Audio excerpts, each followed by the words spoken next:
بكاء الفنان أحمد زاهر وكابتن محمود الخطيب شاهد على عقد القران. لقطات من كتب كتاب ليلى زاهر وهشام جمال في ليلة استثنائية امتزجت فيها مشاعر الفرح بالدموع. احتفلت أسرة الفنان المصري أحمد زاهر بعقد قران الفنانة الشابة ابنته ليلى أحمد زاهر على الفنان والمنتج الموهوب هشام جمال في حفل عائلي مهيب اتسم بالأناقة والدفء شهده عدد من رموز الفن والرياضة.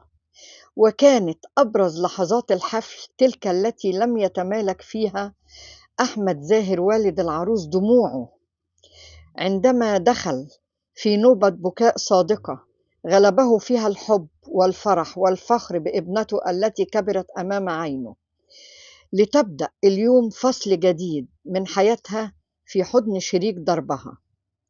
وقد أضفى حضور الكابتن محمود الخطيب رئيس النادي الأهلي وأحد أساطير الكرة المصرية هيبة خاصة على مراسم الزواج، حيث وقع كشاهد على عقد القران، وفي لحظة جمعت بين وهج الفن وعراقة الرياضة ليكتمل بها المشهد بأبهى صوره.